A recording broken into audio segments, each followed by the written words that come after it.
Do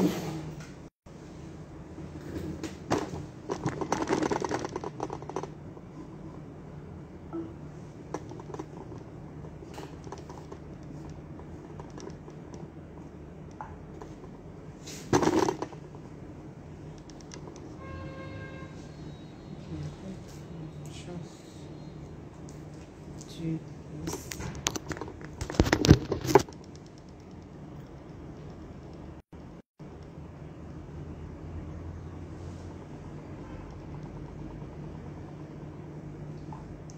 I'm not sure I know how to do this. No, to what's the word now? To set. Let me see. Sorry. I think I need to just get the link. That's all.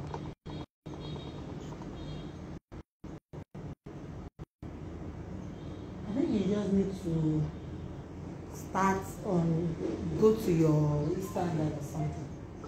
Yeah, but I'm just trying to get the link to join. Okay. Live suspended. Okay, it's back. I'm back now. Okay. So okay. Okay, Dorcas, we can take a picture with you. Yeah, and then you can send to me. How's it looking? But Is it okay? Hello? Can you? Okay. I mean, probably if talking, you may have to send a request to me to join. Okay. It's okay. It was just tell me your names. I'll look for it. Okay, let me not use that. Let me use this one. Oh God. So now we are taking it from physical to. That's life. Thank God for technology. Okay. Hello. Can anybody hear me? Hi.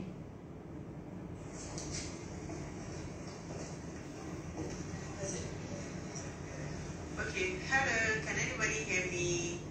Hi.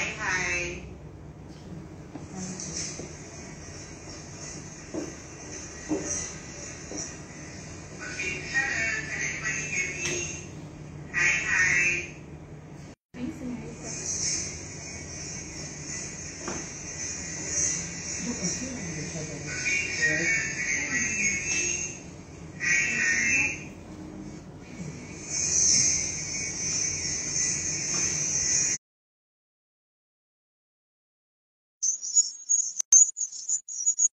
I can't see. Can you see me?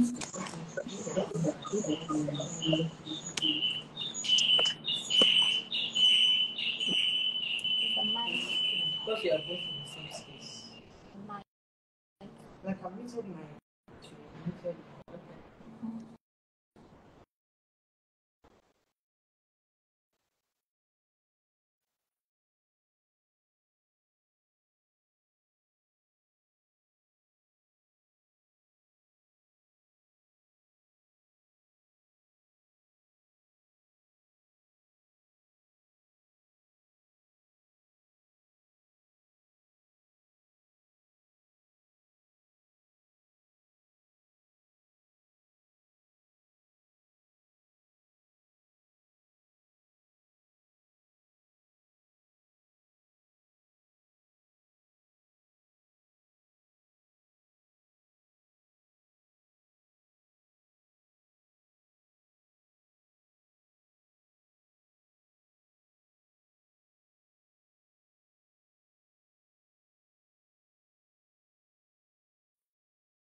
Sorry, we're going to be with you shortly. We're just trying to sort out some technical glitches. We'll start very soon. Thank you for your patience.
I think it should just be two per time. That's it. How do I do it? Okay.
One minute.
Good afternoon, everyone. My name is Adefoke Ayokwanle. I'm the state lead of the NBA Women Forum Lagos State Chapter. Today, we're starting a new series, a conversation with Chat with a Mentor. This is our inaugural series of the Chat with a Mentor. And our mentor for this series is Ayodele Ashiata Kadiri. Ayodele Ashiata Kadiri is just rounding up. She's a senior partner at G. Elias, yes. Senior associate at G. Elias. And Ayodele is also rounding up her tenure as the chairperson of the Young Lawyers Forum of the Nigerian Bar Association, MBA Lagos. Today we'll be discussing and we'll be navigating through the storyline of Ayodele Ashiata Kadiri. During her days in law school, Ayodele got 13 amazing prizes from the Nigerian Law School. Her story is really an inspiring one, and that's why today the NBA Women Forum Lagos State Chapter has decided to make Ayodele our first mentor for this series, and we're glad to be having Ayodele on board with us at this point in time. The NBA Women Forum is an aspect of an arm of the Nigerian Bar Association that deal relatively with women, and so today our mentor is also a woman, living the ladder of the Young Lawyers Forum already. And so and with a lot of inspiring stories, reason why we're here today to discuss with Ayodele Ashiata Kadiri. Thank you, and stay tuned as we'll begin the journey with Ayodele. Thank you so much.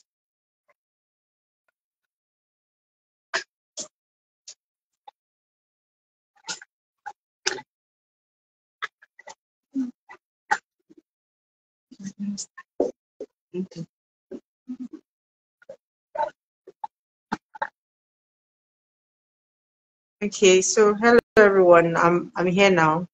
So we're just going to start. Let me add the moderator.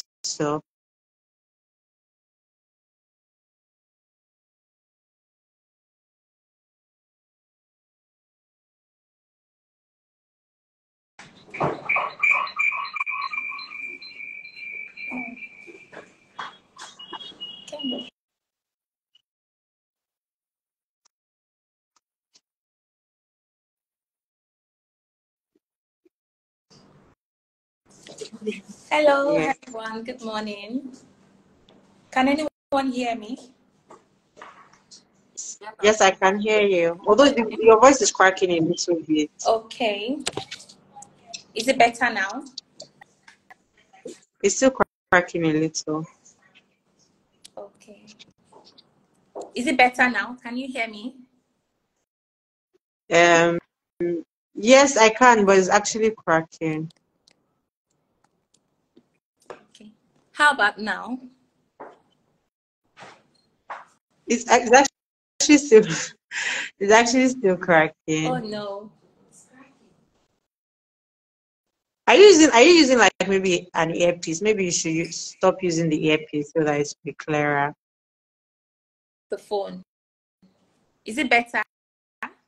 Or let me use your device first.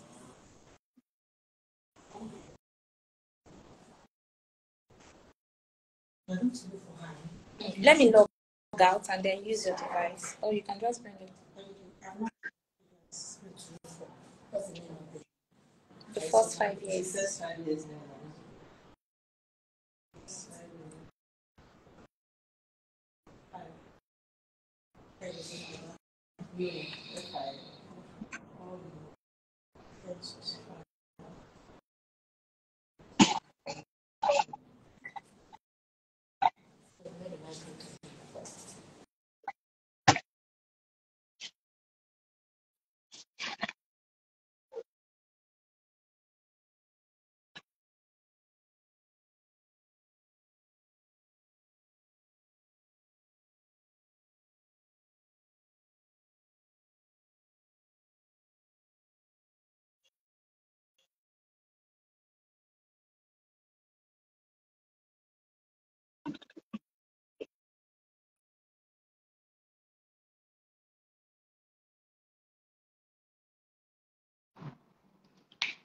Hello, everyone.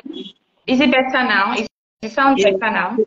it's actually much better now. It is. Okay, I'm so sorry. I'm so sorry for the technical glitches. And thank you so much. Good morning. Oh, it's afternoon now. Good afternoon, everyone. And thank you so much for joining. Okay, so without further ado, I think we can get started and get right into the conversation. Yes, so it's going to be more of a conversation, not just like a give and take, no straightforward or no specific question or answer.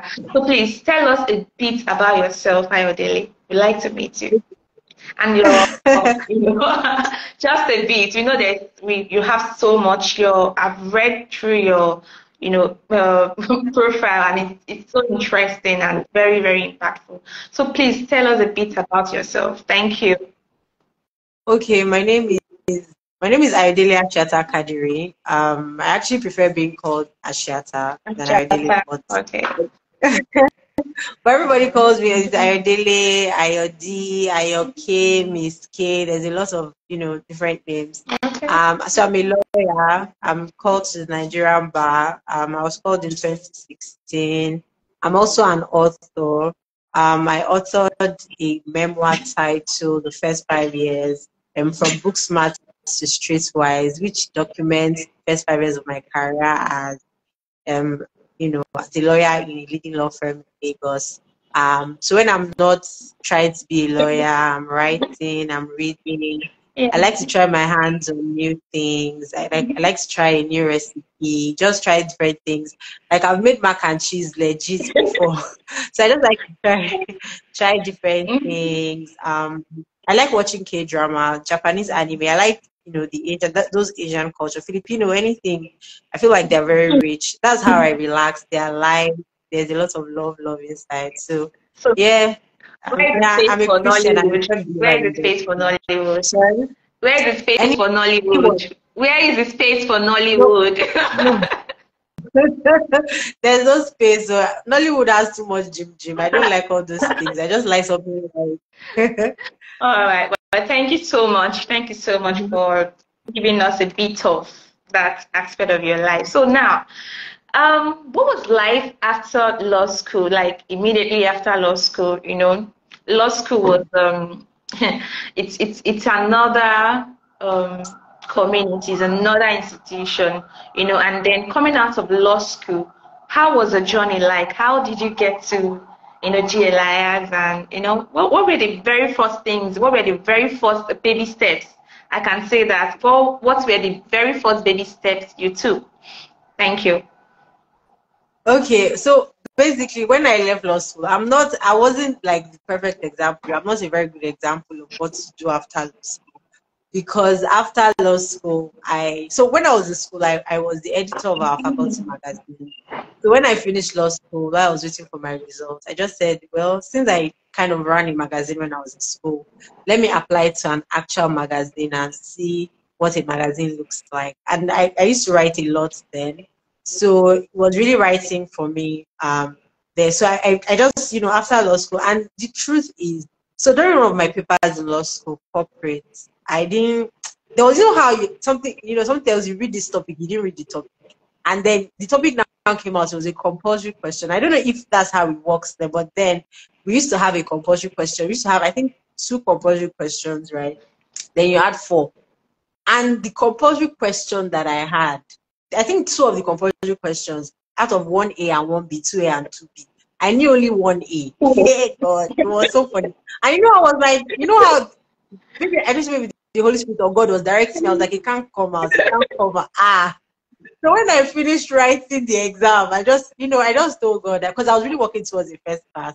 When I wrote the exam, I know that at that time it was your lowest grade was like what you're going to leave with. Mhm. I just told myself that anything that they give me, I will just take. So like that was the kind of mindset I had when I was in law school. I was like, I'm doomed. It's based on what I wrote, based on what I saw. And so I went to go and I was working in a magazine actually, Hmm. and um at that time, even when we were in law school, most of my colleagues they were applying. Some of them, if I remember that time, there was a law firm that had taken people before law school results came out. So me, I was just like, this thing is not for me. I don't know what you guys are doing. So I was just chilling. So one of my mentors then, VC Sonda, he just reached out to me and said, "You can't be living your life like this." So he just got all of us, me and my friends, just got our CVs. He reworked it.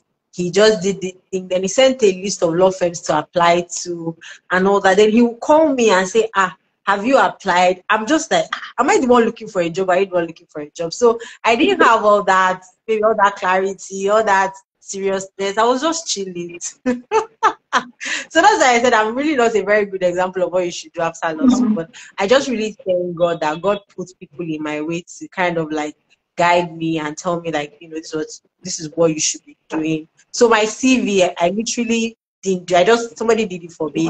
My cover letter, somebody read it for me.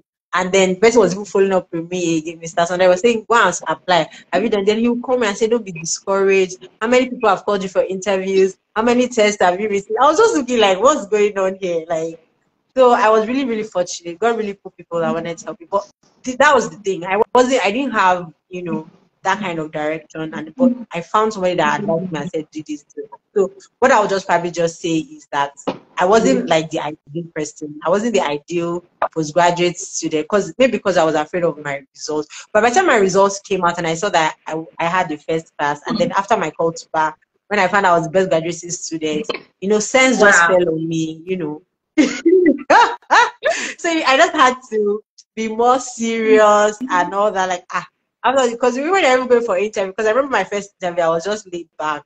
But now that I'm now BGS, you have to be very sharp. You have to prepare. You have to, because I didn't want that narrative that, that's how people just cram. They don't know what they are doing. They are not smart. They just cram. And so I had to now be serious with my life, so to speak. So yeah.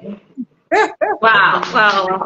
Honestly, I really, I quite, it's an amazing journey, and I must say that, honestly.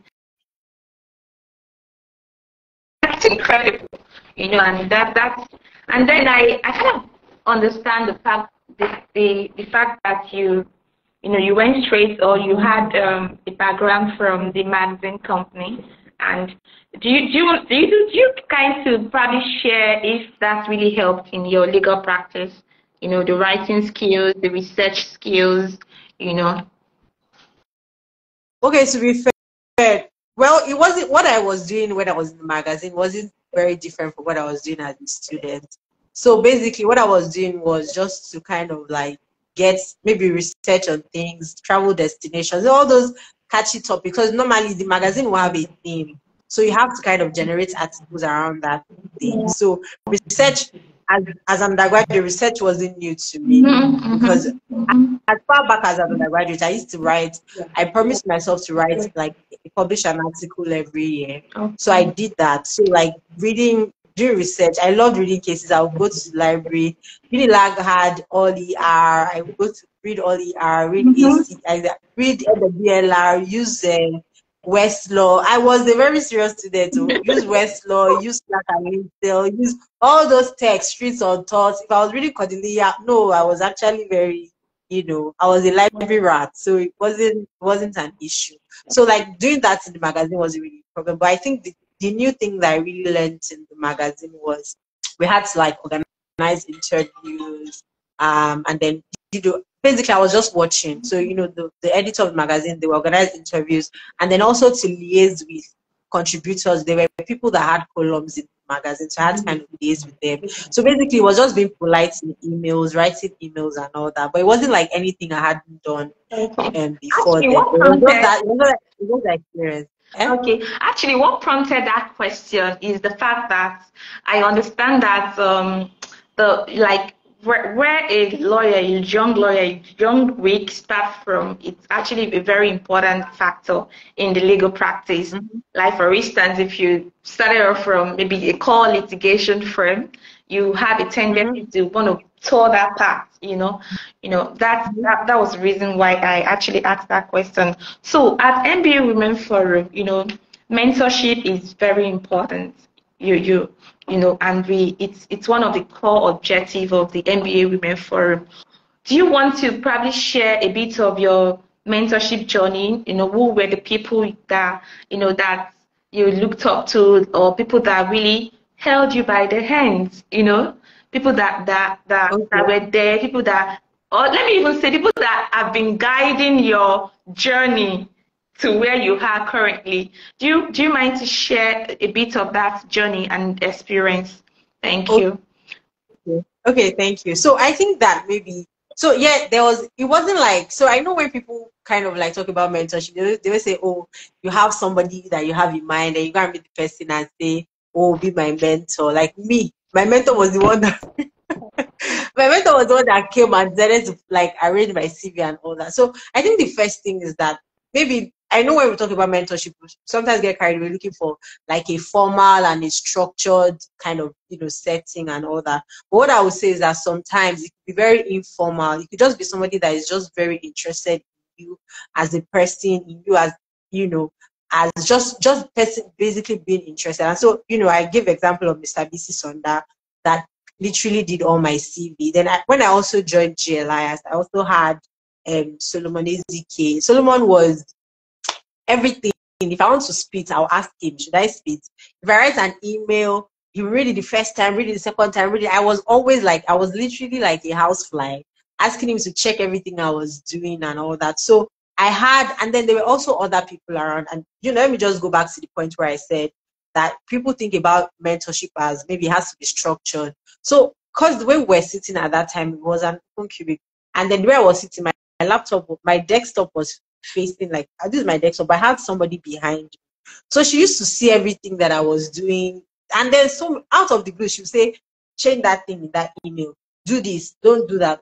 So she was it was just like again, I'm very good for people that don't mind their business. So I think that's how my mentorship, kind of mentorship I've enjoyed.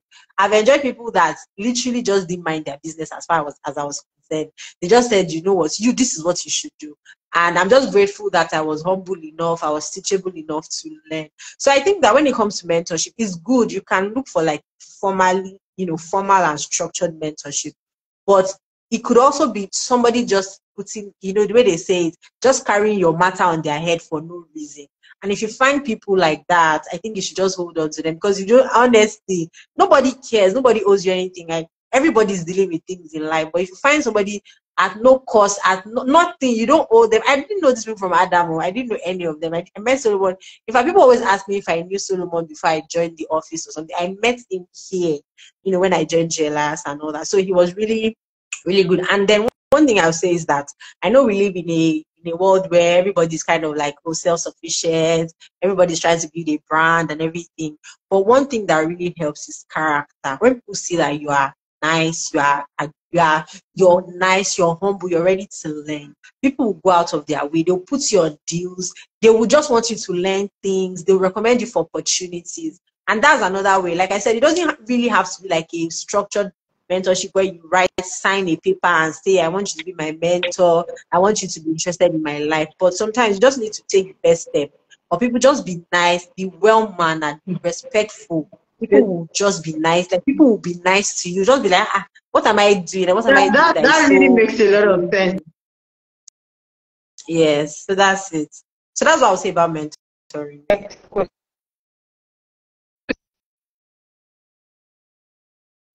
It's actually I'm just yeah. jumping in. My name is Kemia Fesojaye. I'm the branch facilitator for Ikeja branch, MBAWF.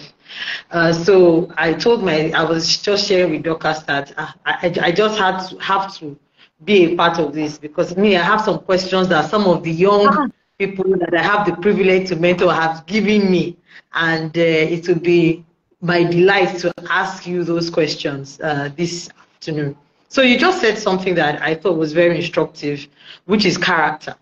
And that's something that a lot of people think is lacking in this, day and age. So my question to you is, what are the things that you think make up for success in legal career? Like where you are thus far, you're now 7 years post-call, you've become a senior associate in a top tier law firm. So what are the things that have contributed to this your success? What are the things that you would say are responsible for what you have attained thus far? Okay. So me, I'm a Christian, I'm a Jesus baby, so definitely Like, I'm not going to lie. I won't say maybe I work hard, all these things, because I know that I may say a lot of things, but I know that I've been a beneficiary of God's grace. I've been a beneficiary of God's favor. People just help me. People just carry my matter on their head. I've seen it. So first thing is like God is really, really important. And I believe that I live a life submitted. I just tell God, whatever you want me to do, I'll do. So you just do it, just take all the glory. So I think the first thing for me is God. I've submitted my life to him. I've handed over my life to whatever he wants to do. To do. But the second thing, and that's the advice I got when I started out, because I remember that time during my service here, I was posted to a new, and I remember like I was torn because I wanted to run away from home in quotes, because as like everything I did was in Lagos, my parents everywhere, everything I was doing, my parents knew. I just felt like I wanted to be independent and just do some things. So I really wanted to stay back in Enugu. But I remember that when I was doing my interview, I had asked, and the advice I really got, the people said is that you may actually enjoy your service here outside of Lagos, but to be reintegrated back when you come into Lagos, maybe a little bit deep. So you want to think about like staying in Lagos if you want to build a sound foundation for your career. So that's the first thing I would say. Like depending on where you think you want to be, you actually need to put your foot in a very good place. It could make all the difference. That's not to say that people that didn't serve outside Lagos and came back into Lagos and maybe got in, but you could tell, because I remember that some of my like younger associates, some did start in NYSC, some started in NYC here. So when they came from wherever they came from to do NYC, they could tell that they were very different from their colleagues that started in here. But the good thing is that everybody kind of catches up at the end of the day. So now you can't even really tell who started and who didn't start. But at that beginning, it was a little bit difficult for them. They kept on second guessing. They kept on saying, "Why am I not catching up? Why is this so difficult to learn the rope?" So what I would just say is that as much as it's within your power, don't look down and say, "Oh, those top 10 law firms. How many people can enter a top 10 law firm? There are only 5 top 10 law firms, only 1,000 lawyers," something like that. It's very easy to try to explain it, but what I would say is, as much as it is within your power, as much as it's God's will for you, if you know that you want to do legal practice, then you have to try to get into a very good place. And I say a very good place because it may not necessarily be a law firm. A lot of the big fours also take lawyers sometimes. So, and there's some consulting firms as well, some banks. You just need to find a very good place. But the advice most people give you is, as much as you can, try to cut your teeth in a law firm that you can move up, because the foundation, the basics, you can't really get it. So I'll say, God, number one, then number two, getting the right foundation. Number three, I'll say the blessing of people. Like I said, even when I was in jail, I was like, the reason why I was able to be well grounded was because I had people looking over my laptop, telling me, "Do this, don't do this." I had a lot of hand holding. I had a lot of help. So yeah, and then I think the final thing I'll just say is that don't be rigid, be flexible, in the sense that just be open to learning. Because you may start thinking about that, "Oh, this is what I want to do. I want to do an entertainment law. I want to do this," right? What happens is, if you just have that mindset, there may be something else that is more natural to you than entertainment law. Remember that as you grow older, you learn more. You learn more things. You know yourself better. You understand? Maybe some of us would have, grown up saying, "Oh, because you talk a lot, you argue a lot, you're a lawyer." But when you grow up as a person, you realize that maybe I don't really like arguing. I prefer to Sit your down and personality catch my matures, breath. you change. Yes. So your personality matures and you change, and you see that the things that you thought matter to you a while back don't matter anymore. And if you are rigid, you may not accept it. You may be like, "Why am I changing my mind? I'm a wishy-washy person." In fact, my mentor is always harassing me. Like, he will say, if I tell him today that I want to do this, I want to do that. So maybe if he called me like 2 months and says, "What's up with you?" I used to do that. If I say no, he say, "I know. What's the next thing? What are you doing now?" So that's just it. Really. You have to just, like, I don't know about other people. What I just say is that you need to you need to be open, flexible, teachable, so that when you see that you are evolving, it's okay for your desires to evolve. You wake up one day and say, one thing, and this is just, when Serena Williams was going to retire, she wrote an entire, she wrote that thing in the Vogue, her retirement speech in the room. And she was like, I've done that. Like she was saying that I had a very good tennis career and I'm done. Now I want to do like investment. There's something new. It's also me and it's okay. I want to do more that way. That's fine. And so that's I just think about my life like that. Okay, this is what I'm doing right now. And it's fine. If I say I don't want to do it You again, give I'm it not a your all failure. while you can. I've become somebody else. So that's why I would say, like, just be open because you change. That's just the truth. You change, things change, your desires change, your goals change. You have more information. You know yourself more. You now see that okay, I don't really have to do this. So it's not my person. I'm more suited for this. If you are formed, if you are rigid, you won't be able to change and all that. The next thing is still in line with this conversation. How did you cope? So there's this seniority at the bar thing that kind of when you speak. No, there is prison. Can you hear me now? Can you hear me? Can you hear me? I hear you now. It was freezing. It froze a little. Okay. So this seniority at the bar thing has been the reason why a lot of people say, look, in that law firm, please, I'd just rather be on my lane. These people are my seniors. You know, what could I possibly bring to the table? I don't even have the experience. Maybe we have the book knowledge, you know, it doesn't translate to practical experience. So when they are talking about this, what is my own? Please let me just sit down. So how did you bridge the gap between people who were your seniors? Because you've said a lot about people in your life, the gift of people, you've talked about relationships. How did you bridge that seniority gap? How did you manage those relationships? And I'm going to, because there's still, I'm going to ask you to just focus on the management of the relationship part. How did you manage relationship with people who were older than you at the bar, older than you in age, had more experience than you, yet you had to work with them, you were hoping to learn from them, you know, how did you manage those relationships? Because one thing you said now, relationships are what got you to where you are. So how did you manage relating people who were your seniors at the bar and older than you generally as a young lawyer? Okay, so I think it's actually a multiplicity of factors, right?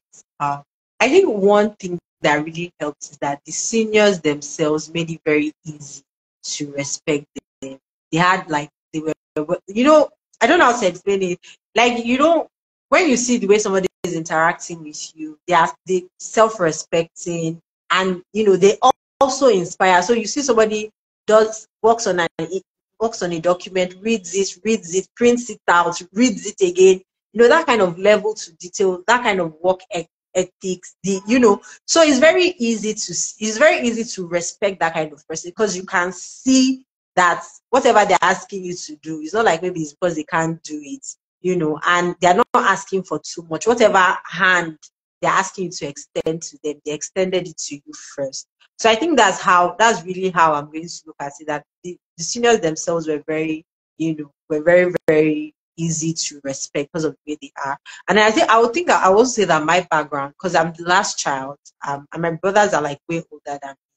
And I know that it was something that was drummed into me very early, that because maybe we laugh with you, we're really not young, something like that. So and I remember that my mom, she would say, yes, if I don't do something, she would say you're a spoiled child. And I hated it so much. I hated being called, because when you say spoiled child, I just think about like maybe rotting mangoes, bringing out maggots, rotting food. So I'm like, how can you just look at me and tell me that I'm like that? So I think that it was something for me that I didn't really want that. And then again, I'll just say again, it also comes to character. The Bible talks about fruits of the spirit, about being loving, gentle, peaceful, all those things. And if you say that you're a Christian, you see it will show. God will work on your character as well.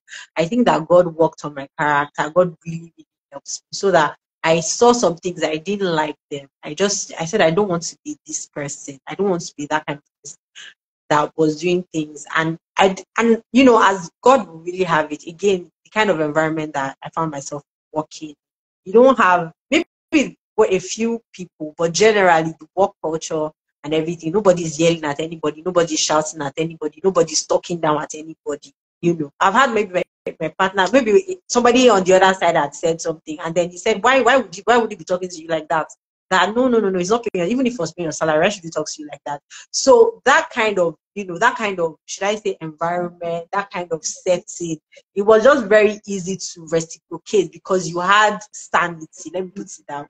So I know that this is not the reality for everybody. I know that people can be very difficult. I've met difficult people. But in a way, I just know that this person is their normal. Like, you are just not normal. Something is wrong with you. I don't take it personal.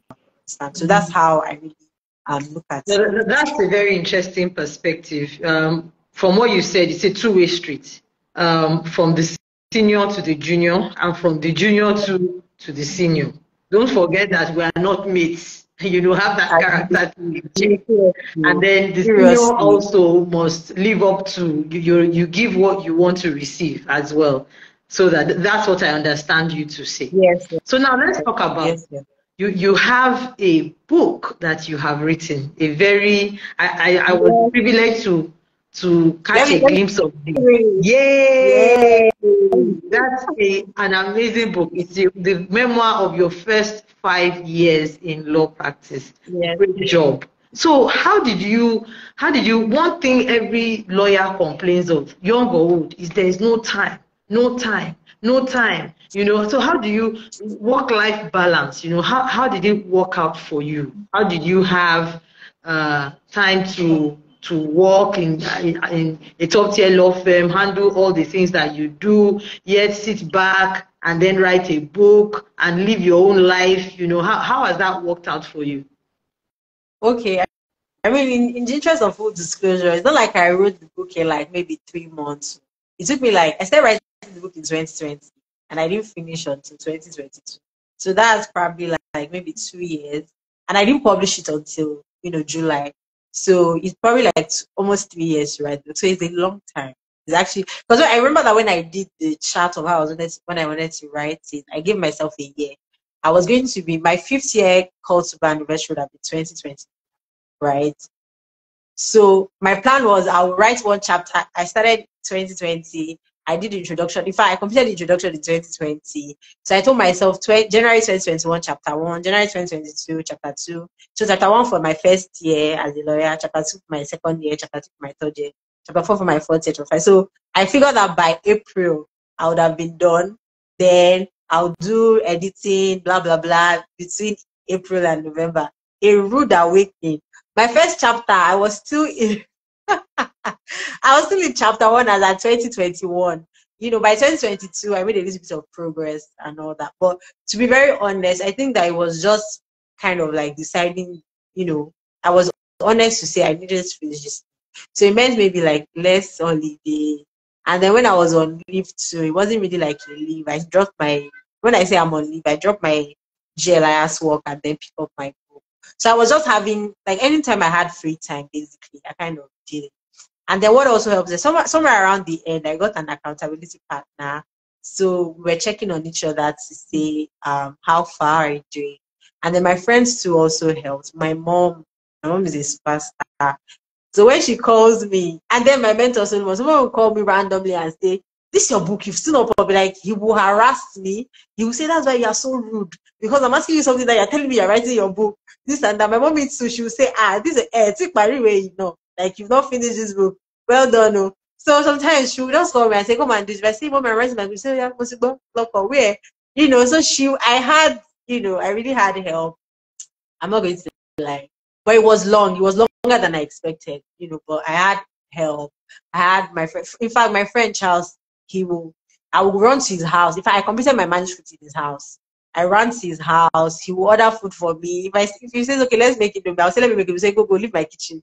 Go and write your book." I'm not the one that didn't ask you to write your book. So I had help. I'll be very honest. I had help, but I knew that it had to be some sacrifice. It would be less weekends, less sleeping. There are days when I'll just wake up and just keep typing.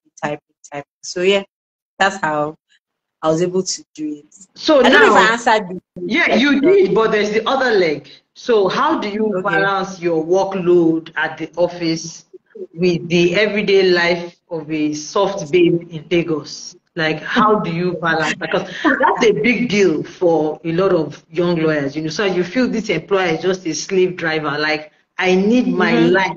I have my own life to live.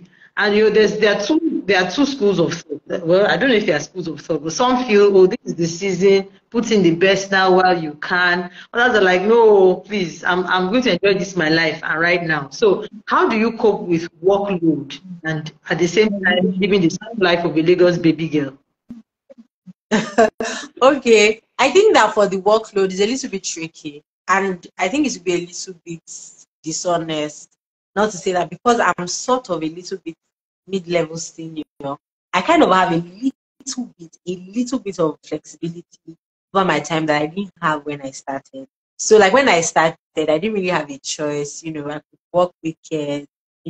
Had to come to. In fact, before COVID, if you had to work weekends, you had to come to the office. It wasn't really like you could just work from wherever you were. But the good thing is we had laptops. So we had a desktop in the office and we had laptops. So even if you finish working, you could actually go home. But at that time, nobody was thinking that why will I work at home? You just bring your tire back to the office and do what you had to do. So I think the first thing is that the senior you get, the more you have a little bit, you can predict where you will be at some particular times because you have a little bit of flexibility. Nobody's just saying do this, do this, do this, as opposed to when you are younger. So I'll say that's one thing. Like when you get a little bit, give yourself a little bit of time. When you're starting out, it may be a little bit difficult. But when you get a little bit older, so I think that people that are maybe like 5 years post school can have a little bit of idea on what to do. But let me now address people that are a little bit younger. I think it's just really part of it. It's just really, really part of it. Like you really can't escape. What I would say is that it's good to speak up because me, when I started, I had a lot of people say, unlike other people that said, I want to do this, I want to do that, I'm not doing litigation. I was a little bit open. I was doing litigation, I was doing transactions, and there were always issues.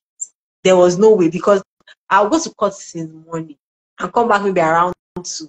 And somebody will say they sent me an agreement. But yeah, wow. Is it in that matchbox? If you go to the FHC, it's even worse because you will literally you will stand from the beginning to when they call your matter, where you now maybe have just go and use your yash to hang somewhere. So like if you send me an agreement, I mean, course from 90, it's not rocket science. So I'm not going to do it. I'm not. And because of the confidentiality, there are some partners that you go to court with, they come in out your laptop, you're looking for trouble because you want to open your documents for everybody to see, sort of things like that. So it was being communicative because I know that now that I'm senior, I know that when people give you deadlines, it may not be the client's deadline. It may just be that they want to also manage. So they know that this work is coming to me by this time so that I can do this and do this and do this. Do you understand? So one thing that made, because I wasn't having issues, people that did transactions, they used to fight. My litigation people, they didn't have any problem with me because I was always having issues with transactions. So one thing I learned early was to speak up. Oh, do this. I'm in court. I can't come, I can't do this, I can't do this, I can't do that. But I knew that. And then another thing, I was just with my friend that time because I live very close. I live at around the meter. So on a very good day, I can get to this office in 20 minutes. 20 minutes, I'm here. So sometimes I will just wake up by 7 because we resume by 8. 7:10. I can wake up by 7:10 and get to the office by 10 minutes past and do everything and still. So my friend just told me that you can't continue like this. You have to choose, like wake up. We try to wake up early, get some things done and all that. So I guess it's just knowing what time. And there was a time that it really helps me that when I get to the office, I don't look at my phone. I'll just not press my phone. Do the things I need to do. And then. So what I would just say is that when you're younger, when you don't really have so much flexibility over your time, you have to learn to speak up. Don't be rude. That's why I said again, don't be rude. That's the importance of character. That's the importance of having good soft skills. So when you say, I can't do this person knows that you are not dodging work. You are not rude. You are not being insubordinate. You really cannot. And so a lot of lacks, what's that thing? A lot of wiggle room that your colleagues will ordinarily not get. It's easy for you to get because you are respectable. Everybody knows that. So speak up, be nice. But it's easier to get away with things like that if you have good quality of work. But you can't get good quality of work if you don't put in a little bit of, extra hours, effort. Small. I know that work-life balance is a really big deal. There were people that learned very fast in my state. They were very fast learners. They learned very fast. I didn't learn fast. I was very unfortunate. I wasn't unfortunate. It was a blessing. I had to read a document again and again and again. So that means long hours for me were a no-brainer because I wasn't learning very fast. But by the time I caught up, I learned character. I learned to be nice. I learned to be pleasant. And I learned to actually like, if you can make friends with people that you work with. I know that we live in a place where we say, oh, work is just work. But if you have a friendship, there are so many things you can get away with. I'm not saying you should use friendship to hide your work. But if you have, let me not say friendship, let me say, is it camaraderie? That comrade, that, Spirit of it may comradeship. not be Yeah. exactly. I may not be telling you all my life secrets and all that, but when we have that working, very good, responsible, you are able to get away. So this is what I would say: if you're at least be older, like maybe 5 years, you have unless you are being dishonest, unless you're being dishonest, unless you're not responsible, unless you're not disciplined, you have an idea of how you can. You have a wiggle room. You can predict your workload. You can predict it, so it gets better with time. But before then, I think you just need to. You have to accept the fact that you may need to work a little bit. Second thing is you need to know what you need to cut off. Maybe you're pressing your phone too much when you should be working. Leave Instagram. When you come to the office, do your 8 to whenever. Do it whenever you want to, and just focus. And then third thing is just again, people just try to be pleasant, be nice, so that when you can't do this, you say, see, I need more time. Please give me more time. Can I come back to you by so time? Even if they say no, and then you beg. If you come back late, they know that when they gave you that work, when they asked you to do this, you said this, you said, oh, I was going to. That's what I would say. But I don't think there's really a way around having a little bit of extra hours in the first few years. I don't know. I really don't know that you can avoid it. There'll be a few times when you have to do it, but once you get a little bit older, you're able to manage. But discipline, drop your phone, avoid office gist. When you come to the office, don't gist. Go and do your work. When you have time, seriously, before you know, you say, oh, big brother, you just big brother, just big brother. So many things. In fact, there was a time, it was because of my office people I started joining. I said, Hallelujah challenge. Someone will come and say, did you join? This person said, did you hear that testimony? Blah, blah, blah. But I'm not saying that because that's where, friendship and spirit of comradeship also comes in. But when you see that this gist is not working, sometimes I will carry my things, run to the library, run up to the conference room, run up to the meeting room, because I know I have to get this thing. When I now finish, bring the gist. I will even add to it for you. Don't worry. So, yeah. Thank you so much, Heidi. That was very interesting. So we're rounding up. Just one, okay, no, two, but this one must go.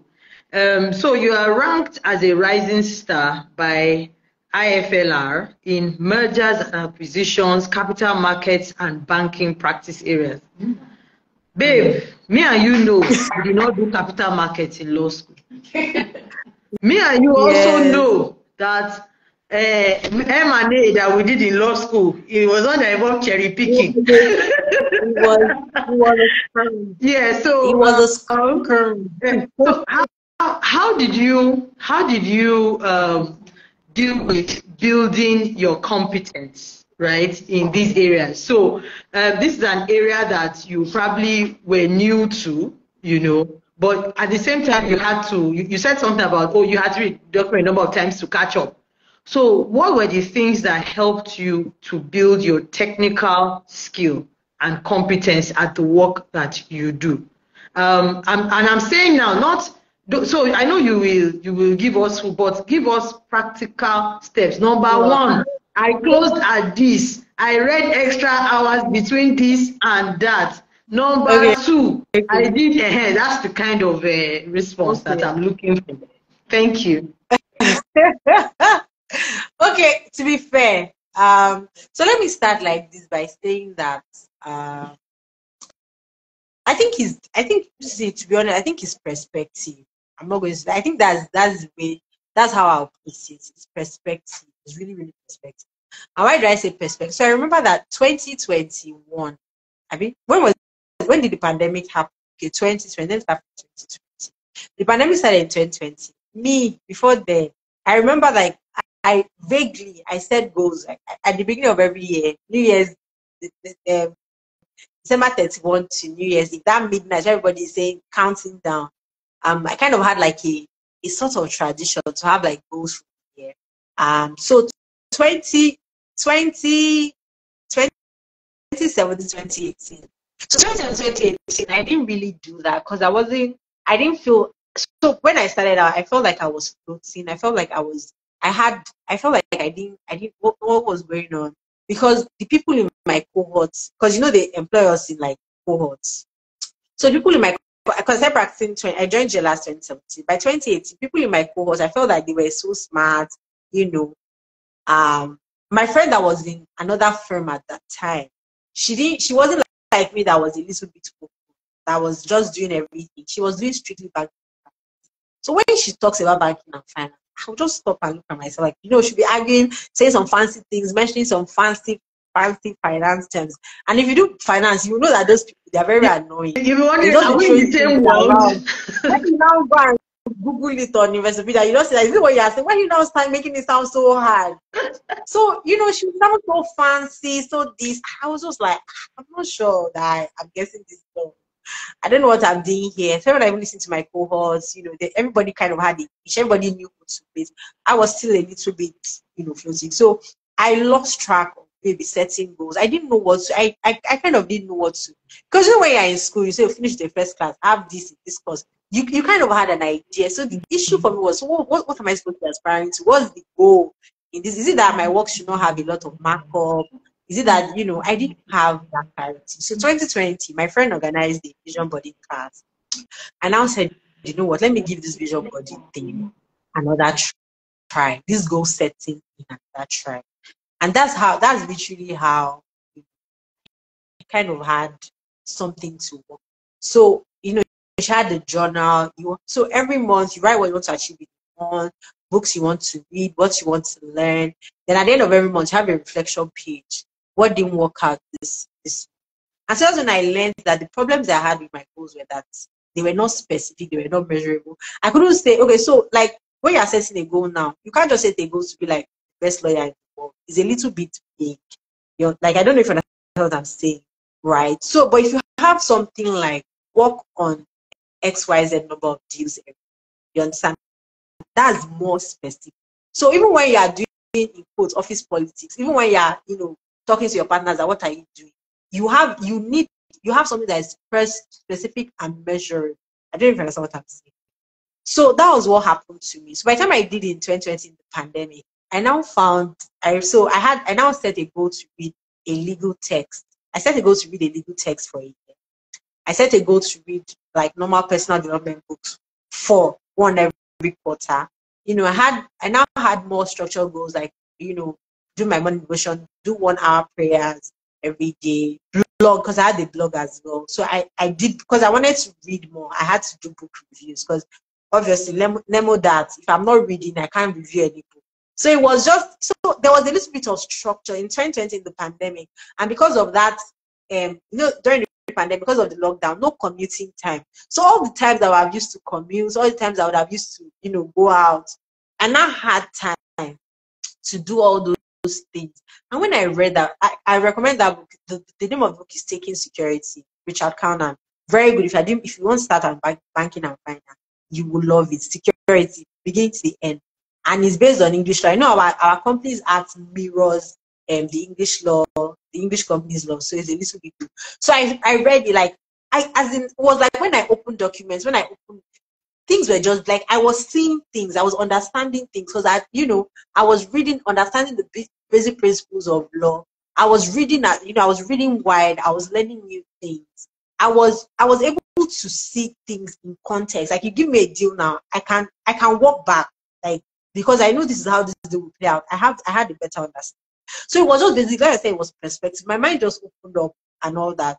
It wasn't like maybe I knew that I want to become a lawyer, I want to be IFL rank. And the funny thing is, by 2020, by the time when you finish the goal, you go back and say what didn't work out. That's what most people forget. When you have a vision board, you say, oh, it didn't work out. But I went back to realize what didn't work out. Again, I was more granular. So even 2021, when I was ranked, I had it on my vision board. I put IFL, just pasted it there, and I wanted to be ranked by that. And then what it meant was that because I was specific, when they were filling the forms in the office, I asked to see I was part of the process. I was like, what's going on here? And all that. Although another thing about God's grace is that there was, even for banking and finance, it was one of my younger lawyers that insisted that my name had to be there. She said, no, why are you not putting her name? So that's why I say things about like I've seen the grace of God, for banking and finance, but for M&A, I did M&A, so I was able to focus on that. I did that as well. I don't know if this makes sense. So having that perspective, I had specific things I wanted. So now my goals are further involved. So yes, I still have to read a legal text a year, which I'm still on page, maybe like 4 out of 900 and something page. But now I make sure I read a legal article. I don't care what I'm doing. I have to read something. My goal to still read a book every quarter is there. Although I've read the same book since January, and all that. So I force myself. So another way, because I often put myself in positions where I need to do it. So I have a hashtag on LinkedIn, what I'm reading. So every time I read, I have to post. This is what I read. This is where you can get the article. This is what. So I deliberately put myself. I had a goal to publish in Nation newspaper. I wrote the article. I have a goal to publish a legal article every year. I have one that's currently before Gravitas right now. So I think it was just deliberateness for me. That's really how I just said, I may not have clarity that I want to be the next president of this country. I want to be the next NBA president, but I made sure that this is what I want to do. Like I gave myself like specific things that I could work towards, specific things that I could work towards attaining that are measurable. I can say this is what I want to do. I don't want to say I want to be well read. That's not achievable. You can't measure it. I want to read an article a day. I want to read a book a quarter. The funny thing is that I just met somebody random that I met in camp, in NYSC camp a few years ago. He has a WhatsApp group where he uploads chapters of book every day. So because of that WhatsApp group, now I've read like 4 books this year that I didn't plan to. So the actual books that I planned to read, where I've not even opened them, but I found that. So I just make sure that I have, because I have like specific things. When there is a spontaneous opportunity to be part of something that will help me to achieve that goal, I join it. When there was an opportunity to write something, I write. So I just make sure that I have specific things that I'm working towards. Because at the end of the day, I find out that if I'm well read, if I'm well read, my clients get the best of me, my colleagues get the best of me, my firm gets the best of me. If I'm a good version of myself. So I think that what really helps, like how I was able to rise, I'll say it's perspective. I just look at myself as a worthy investment. How do I make myself better? How do I make when my clients talk to me, they know that no, that girl she finished for. Don't worry, she's fine. I'm in good hands. So my own is just to make sure that when you give me that's how I look at myself. I look at myself as I want to solve problems. I want people to come to talk to me, and when they know that they are in safe hands. I want my colleagues to trust me. I want my partners to know that they can rely on me. That if they send me somewhere, they don't have to be afraid that I'll mess up. I will do it. And I just keep learning. I'm just like, what's the next? What can I do to be better? I don't know if I answered the question. That's very interesting. Your perspective is more than answering the question. You provided like a very clear path. The major thing I got from this is be specific.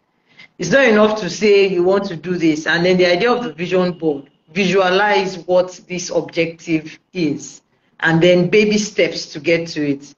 What has also fascinated me is, you want to read 4 books a year, but even though you haven't been able to read the 4 books you want, because you have put things in place to make sure you read every day, you have been able to achieve a certain level of, and that has improved your competence, as a lawyer, as a colleague, as an associate or as a senior associate in the firm, to your partners, to anybody who relates with you. That's absolutely interesting. As in, you have answered the question. You've done justice to it. So more on the vision board, actually. Sorry, more on the vision board. So in my book, I actually talk about it because I was really honest. I gave because I did the review. There's a chapter in my book where I did the review. So you can see what's like if you don't have an idea of what the vision board looks like. Okay, can you hear me? Yes, I can. I hear you now. Lost you for a bit. Because what most people do is that maybe they get a cardboard, you paste it somewhere like that. Because I live with my parents. If my mommy should catch me pasting anything, she'll feel your mother is a woman after my heart. I learned to just put it on. If I learned to put it on a like a Word document on my Google Drive. So I have my vision board on my Google Drive. In fact, what I just learned now is that the reason why I kind of did like a recalibration earlier this year, that why am I still in my first book for the quarter of my book? And I realized because I don't know what's on my vision board anymore, because I can't see, because that's the idea of a vision board. It's supposed to be where you are seeing it. So now what I've done is I have a weekly reminder that tells me, open your vision board and look at what you should be doing. So that's what I'm trying to remedy this, my I don't know what to call it. I don't Interesting. So know. you also deal So, with a lot of feedback. You give yourself feedback. yes, yes, very important. Interesting. Yes, Yeah, yes. that's really So there's a interesting. chapter in my book. I'm not reading my book again. There's a chapter in my book where I talk about my vision board. Okay, fantastic. I can't wait to get my hands on that book and then give myself a timeline to finish it. Okay, so Exactly. one of the final question for you. Let's talk about ethical values and challenges to ethical values. So in the course of your practice, how have you dealt with challenges that have faced your ethical beliefs? In the course of this interview, you have talked about, your religious beliefs and all of that. How have you, and I'm sure day by day, there are things that test you, test your resolve, test what you say you are, How have you dealt with challenges or things that test your ethical values? Now, ethical values we are going to discuss that there's the ethical value you have as a lawyer, what you should not do, what you should, and also in terms of setting firm policies and all of that. And then for some, there's a personal ethical value. Look, whether RPC says this or not, I will not do this, and day by day you have things that test that resolve. So how do you deal with those tests when they come along? Okay. I don't, well, I think that again, I'm not going to, I've actually, again, I think I've been very fortunate because where I work,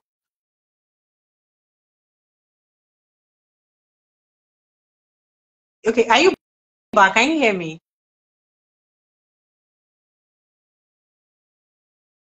Please carry on. I Can can you hear hear me? you. Yes, I can Okay, hear okay, you. okay. Well, I don't want to sound very this thing. I think I've been very fortunate. Like where the firm that I work in, that's Elias, we, to be fair, to be very fair, we actually pride ourselves on being very ethical. Like even here, sometimes that people, you will hear something that people say, no, you can't take this jealous, they won't do it, they won't get their hands dirty. So I think that and then maybe it's because we just usually jokingly say that Professor Elias's dad is Taslim Elias, like look at all that pedigree. Are you joking? Do you want to spell that name? So there's kind of like a name to protect for, for the firm that I work in. So we don't really have all those.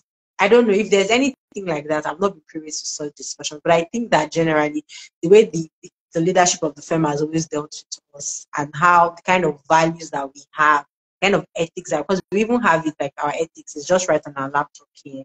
Nobody's going to ask you to do something that 5 years down the line you really can't do.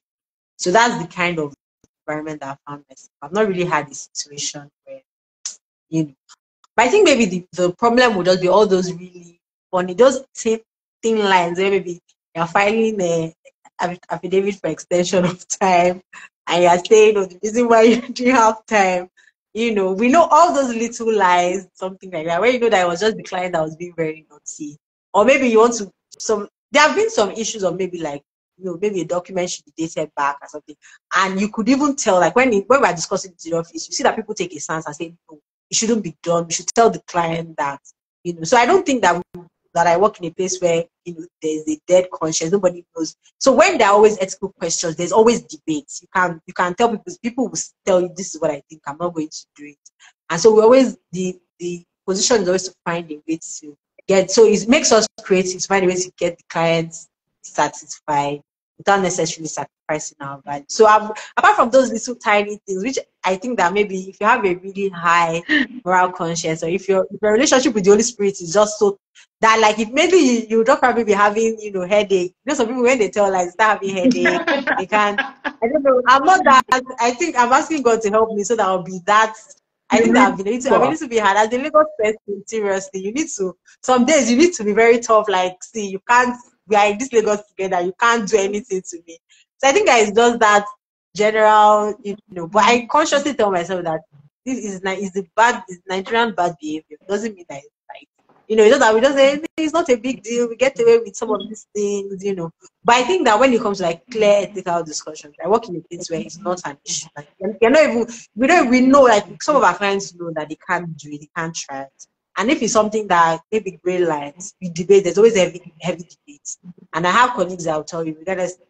I think because of the way, the way the culture we have. I remember the first time, my first transaction ever. I think I was less than 2 weeks at the Professor. I was in the meeting with Professor Elias, and he just looked at me and said, "What do you think?" I was looking at this man. I don't understand. What do you mean? What do I think? What would I possibly be thinking? It's really hard. So you have that environment where people say, speak up. If you don't agree with something, say.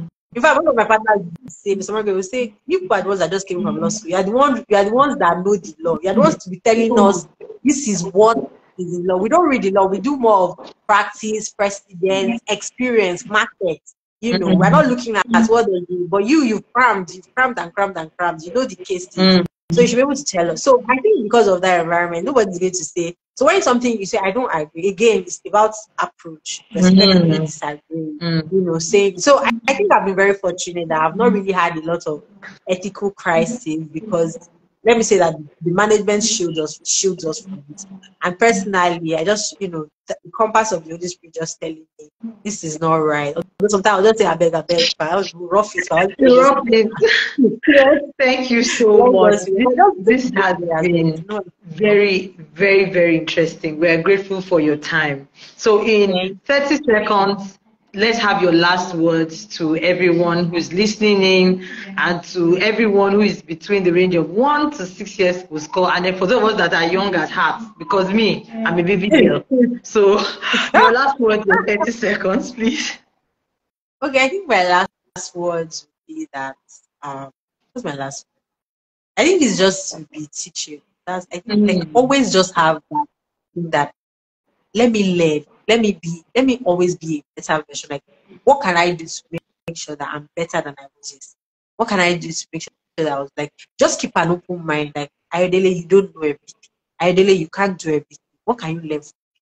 What can you learn to be better? I think that's really my approach. Even in my work with God, I'm like, what can I do? How can I make my work good? That's it. I think that's just how I am.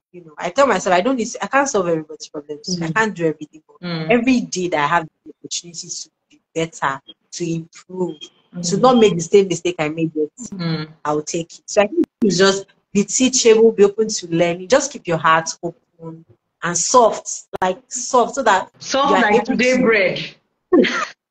Exactly. So that you're just able to accumulate, expand, like exactly. Let your mind be elastic. Question things. Something you learned yesterday.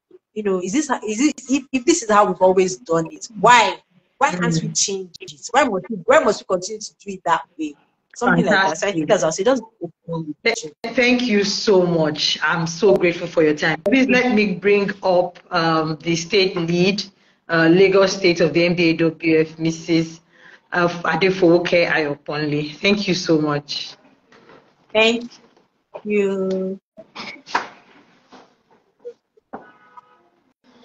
Okay, thank you so very, very much, Ayodele, for your time. It has been really interesting, delving into your life as a person and as a mentor.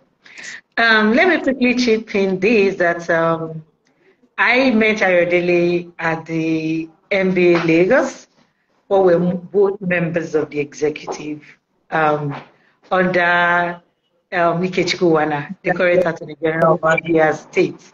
And we're grateful that we had also enjoyed the leadership strength of Ikechukwu Wana. And today it's been interesting being able to bring Ayodele up, and I know that she had a lot, that she has to offer. So, and that's the reason why the MBA Women Forum Lagos State Chapter feels that it's important that it's good when we match, because our primary objective with this mentor series is when we match the mentor. We don't want the mentors to be too far off from the mentees. Because, those times when you have a mentor, you are 2 years at the bar, and your mentor is 30 years at the bar. Where do we start from? Because that's just like your mom. That's like your mom. So, but And that was one of the reasons why we felt that let our mentor be so close to those that they are mentoring, to the mentees, 1 to 6 years at the bar, to someone who is 7 years at the bar going to the 8 years ladder. So that's one of the primary objective of this Chat with a Mentor series that we initiated. I think in the course of this conversation, I saw Mrs. Chiyoro Korocha online. She's actually the national chairperson of the MBA Women Forum. Mrs. O, if you are still online, I'd like to bring you on. I hope she's still online because I don't think I'm able to see everyone that's on this live conversation. Mrs. O, if you're still online, can you please drop a message so that we'll request that you be joined so that you give us a word in this conversation. Dele, thank you so much, because it's not only that we're doing this on Instagram Live. Myself and my team were actually in Ayodele's space. We're in Elias this afternoon.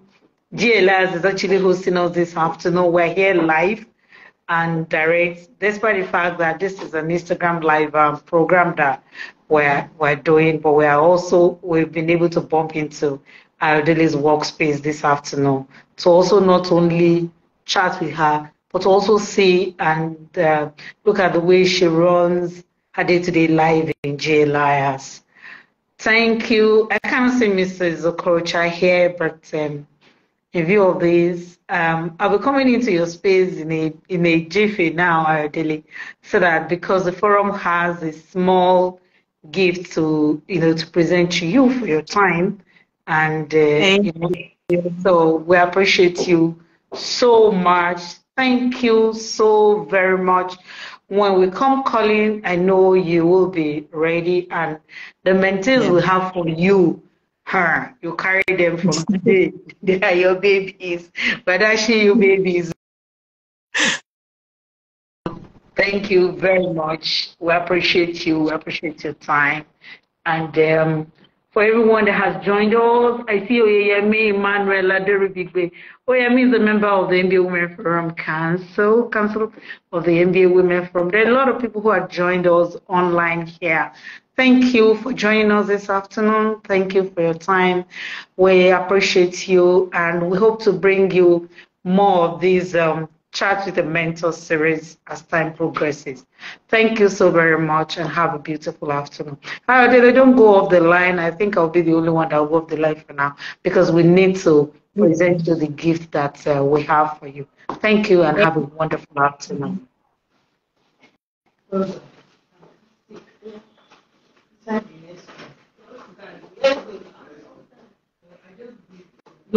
like you shouldn't do anything. No, you can't.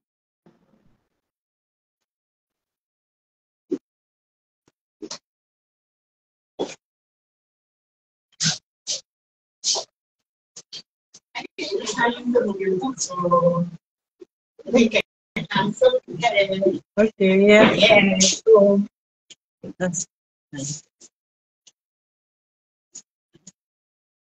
So, on behalf of the, I think it is this, who will take this thing out for us? Okay, maybe I can do it.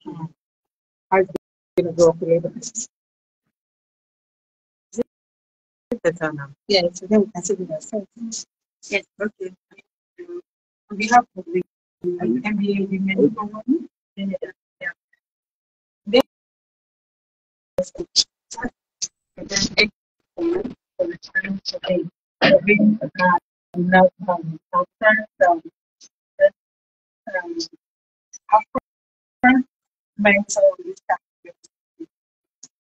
you very much.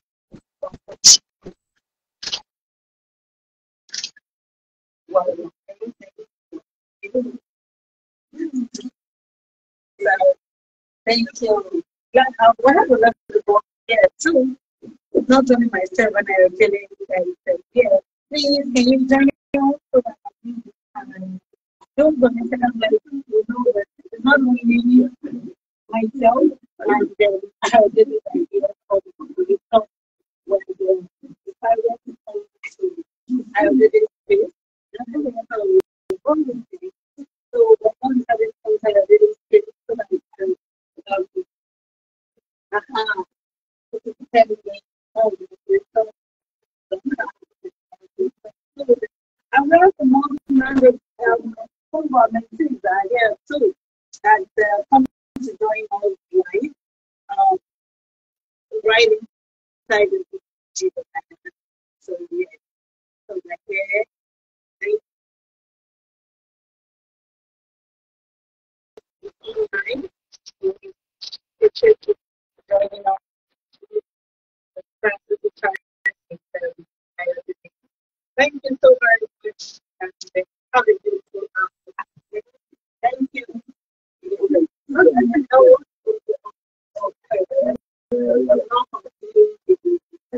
Okay.